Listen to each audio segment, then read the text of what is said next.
Hi friends, R4iലേക്ക് എല്ലാവർക്കും സ്വാഗതം. Market bullish ആണോ അതോ സൈഡ് വേസ് കൺസോളിഡേഷൻ ആണോ, ഇങ്ങനെ ഒരു കൺഫ്യൂഷനിലാണ് പൊതുവെ എല്ലാവരും നിൽക്കുന്നത്. ഏതായാലും മാർക്കറ്റ് ഒരു ബിയറിഷ് ട്രെൻഡിലേക്ക് പോകുമെന്നുള്ള ആ ഒരു ഭീതി ഇപ്പോൾ മാർക്കറ്റിൽ ഇല്ല എന്ന് നമുക്ക് പറയാൻ കഴിയുന്ന അവസ്ഥയിലാണ്.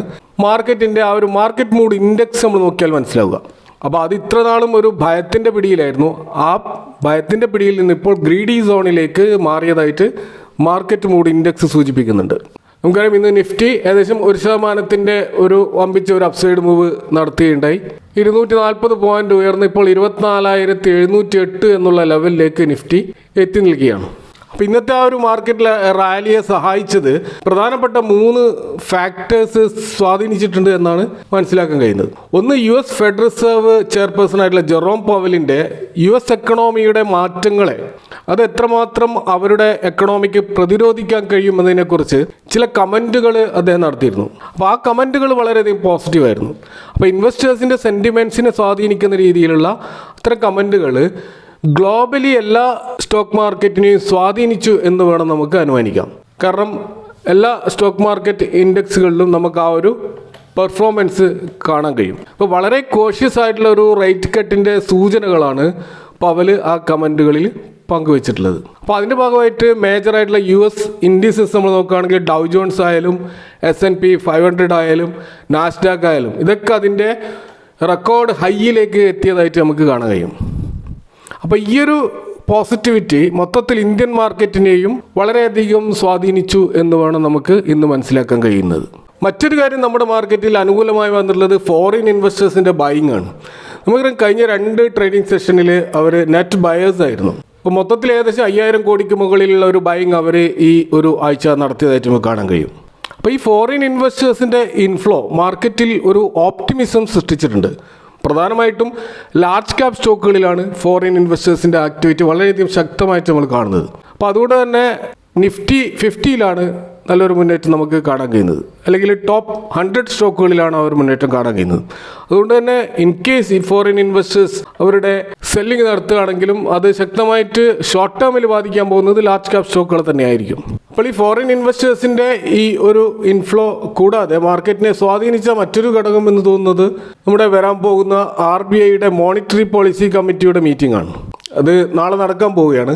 അപ്പോൾ റേറ്റ് കട്ടിനെ കുറിച്ച് വലിയ പ്രതീക്ഷ മാർക്കറ്റ് വെച്ച് പുലർത്തുന്നില്ല എങ്കിലും മോണിറ്ററി പോളിസി കമ്മിറ്റി നടത്താൻ പോകുന്ന ചില കമൻറ്റുകൾ അല്ലെങ്കിൽ അവർ പ്രസ്താവിക്കാൻ പോകുന്ന മാർക്കറ്റ് ഗൈഡൻസുകൾ അത് മാർക്കറ്റിനെ വലിയ തോതിൽ സ്വാധീനിക്കാൻ സാധ്യതയുണ്ട്. പ്രത്യേകിച്ച് മോണിറ്ററി കമ്മിറ്റിയുടെ പരാമർശങ്ങൾ PSU ബാങ്കുകളിൽ ഉണ്ടാക്കാൻ പോകുന്ന ഇമ്പാക്റ്റ് വളരെ വലുതായിരിക്കും. അപ്പോൾ മാർക്കറ്റിൽ ഒരു ബുള്ളിഷ് മൊമെൻ്റ് ഉണ്ടാവുകയാണെങ്കിൽ അത് PSU ബാങ്കിങ് സ്റ്റോക്കുകളിലും മൊത്തത്തിലുള്ള ബാങ്ക് സ്റ്റോക്കുകളിലും വലിയൊരു റാലി നമുക്ക് കാണാൻ കഴിയും.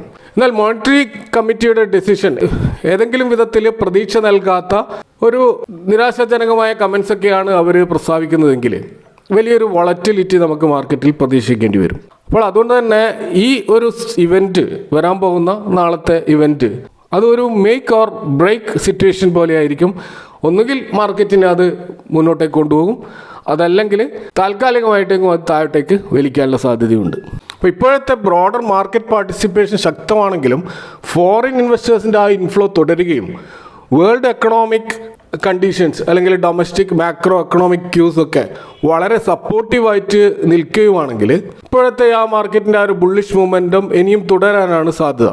എങ്കിലും US മാർക്കറ്റ് ആയാലും ഇന്ത്യൻ മാർക്കറ്റ് ആയാലും ഇതിൻ്റെ എല്ലാം വാല്യുവേഷൻ ഇപ്പോൾ വളരെയധികം സ്ട്രെച്ച് ചെയ്തിട്ട് ഓവർ വാല്യൂഡ് പൊസിഷനിൽ നിൽക്കുകയാണ്. അതുകൊണ്ട് ഇടയ്ക്കൊരു വയലൻ്റ് മൂവിലൂടെ സ്റ്റോക്കുകൾ താഴോട്ട് പോകാനുള്ള സാധ്യതയും നമുക്ക് പൂർണ്ണമായി തള്ളിക്കളയാനാവില്ല. പക്ഷെ അത്തരത്തിലുള്ളൊരു പുൾ ബാക്ക് തീർച്ചയായിട്ടും താൽക്കാലികമായിരിക്കും. പിന്നീട് ഒരു ബുള്ളിഷ് മൊമെൻറ്റത്തിലേക്ക് സ്റ്റോക്കുകൾ പോകാനുള്ള സാധ്യതയുമുണ്ട്. അപ്പോൾ ഇന്നത്തെ നിഫ്റ്റി ടോപ്പ് 500 സ്റ്റോക്കുകളിൽ നമ്മൾ എടുക്കുകയാണെങ്കിൽ പകുതിയിലധികം സ്റ്റോക്കുകൾ അഡ്വാൻസ് ചെയ്തിരുന്നു. അത്രത്തോളം പകുതിയോളം സ്റ്റോക്കുകൾ ഡിക്ലൈൻ ചെയ്തതായിട്ട് നമുക്ക് കാണാൻ കഴിയും. അപ്പോൾ ഈ സ്റ്റോക്കുകളിൽ പ്രധാനമായിട്ട് റാലി നടന്ന സ്റ്റോക്കുകളിൽ നമുക്ക് BSE കാണാൻ പറ്റും, CDSL കാണാൻ പറ്റും, ഏഞ്ചൽ വൺ കാണാൻ പറ്റും, അതുപോലെ കാഫിൻ ടെക് കാണാൻ പറ്റും. ഇവരൊക്കെ മാർക്കറ്റ് പാർട്ടിസിപ്പൻസ് ആണെന്ന് നമുക്കറിയാം. അപ്പോൾ ഈ സ്റ്റോക്കുകളിൽ ഉണ്ടാകുന്ന വമ്പിച്ച റാലി ഇത്തരത്തിലുള്ള മാർക്കറ്റ് പാർട്ടിസിപ്പൻറ്റിൽ ബിസിനസ്സിലുള്ള സ്റ്റോക്കുകളായിരിക്കും.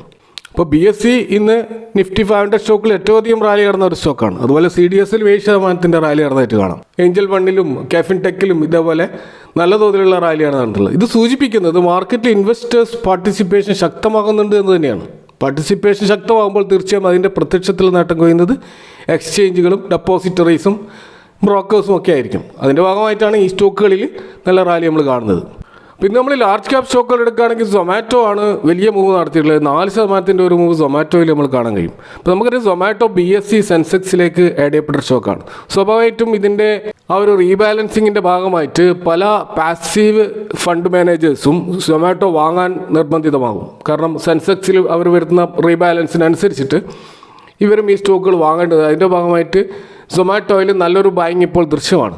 അതേപോലെ തന്നെ ലാർജ് ക്യാപ്പിൽ നമുക്ക് ബോഷ് എന്ന സ്റ്റോക്ക് നല്ല 2% ഒരു മുന്നേറ്റം നടത്തിയത് കാണാം. അതുപോലെ സംവർദ്ധന മദേഴ്സൺ ഏകദേശം 2% മുകളിലുള്ള മുന്നേറ്റവും നടത്തിയതായിട്ട് കാണാം. അതുപോലെ ഈ ലാർജ് ക്യാപ് സ്റ്റോക്കുകളിൽ വലിയ കറക്ഷൻ നേരിട്ടുള്ള ഒന്ന് ശ്രീ സിമെൻ്റ് ആണ്. 2% താഴത്തേക്ക് പോയി. ഡിവിസ് ലാബ് 2% താഴത്തേക്ക് പോയിട്ടുണ്ട്. അതുപോലെ അദാനി ഗ്രീൻ എനർജി 2% താഴത്തേക്ക് പോയതായിട്ട് നമുക്ക് കാണാൻ കഴിയും. ഇതൊക്കെ പ്രോഫിറ്റ് ബുക്കിങ്ങിൻ്റെ ഭാഗമായിട്ട് സംഭവിച്ചിട്ടുള്ള നേരിയ ഒരു പുൾ ബാക്കാണ് നമുക്ക് മനസ്സിലാക്കാൻ കഴിയും. മിഡ് ക്യാപ് സ്റ്റോക്കുകളിൽ നമുക്ക് കാണാം BSE അതായത് ബോംബെ സ്റ്റോക്ക് എക്സ്ചേഞ്ചിൻ്റെ ആ ഒരു സ്റ്റോക്ക് ഏകദേശം 13% ഒരു അപ്സൈഡ് മൂവാണ് കാണിച്ചത്. ഇത് ഇന്നത്തെ ഏറ്റവും വലിയൊരു റാലിയാണ് BSEയിൽ നടന്നത്. അതുപോലെ ഇന്ദ്രപ്രസ്ഥ ഗ്യാസ് അവർ ബോണസ് ഇഷ്യൂ ചെയ്യുന്നതിൻ്റെ ഭാഗമായിട്ട് ഏകദേശം 6% ഒരു മുന്നേറ്റം ആ സ്റ്റോക്കിലും ഉണ്ടായതായിട്ട് നമുക്ക് കാണാൻ കഴിയും. കൂടാതെ ഇന്ദ്രപ്രസ്ഥ ഗ്യാസ് ഇപ്പോഴത്തെ LNG ഗ്യാസിൻ്റെ ഷോർട്ടേജിൻ്റെ കാരണം ഈ ഗ്യാസ് സ്റ്റോക്കുകളിലൊക്കെ ഒരു മൊമെൻറ്റം ദൃശ്യമാണ്. അതിൻ്റെ ഭാഗമായിട്ടും ഇന്ദ്രപ്രസ്ഥ ഗ്യാസ് മുന്നോട്ടേക്ക് പോകുന്നുണ്ട്. മറ്റൊരു മുന്നേറ്റം നടത്തിയ സ്റ്റോക്ക് ടാറ്റ എലക്സിയാണ്. അതിലെ ഒരു 3% ഒരു മുന്നേറ്റം നമുക്ക് കാണാൻ കഴിയും.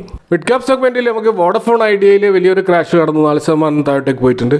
ഓയിൽ ഇന്ത്യ ഏകദേശം 3% താഴത്തേക്ക് പോയി. അതുപോലെ കമ്മിൻസ് ഇന്ത്യയും ഏകദേശം 2% ഒരു കറക്ഷൻ നടന്നതായിട്ട് നമുക്ക് കാണാൻ കഴിയും. സ്മോൾ ക്യാപ് സ്റ്റോക്കുകൾ നോക്കുകയാണെങ്കിൽ ഞാൻ നേരത്തെ സൂചിപ്പിച്ച CDSL അത് ഏകദേശം 8% ഒരു അപ്സൈഡ് മൂവാണ് ഇന്ന് നടത്തിയത്. അതുപോലെ കൽപ്പതരു പ്രൊജക്ട്സ് ഏകദേശം 7% മുന്നേറ്റം നടത്തിയായിട്ട് കാണാം. അതുപോലെ ഫിനോലെക്സ് കേബിൾസ് അത് 6% ഒരു മുന്നേറ്റം നടത്തിയായിട്ട് കാണാം.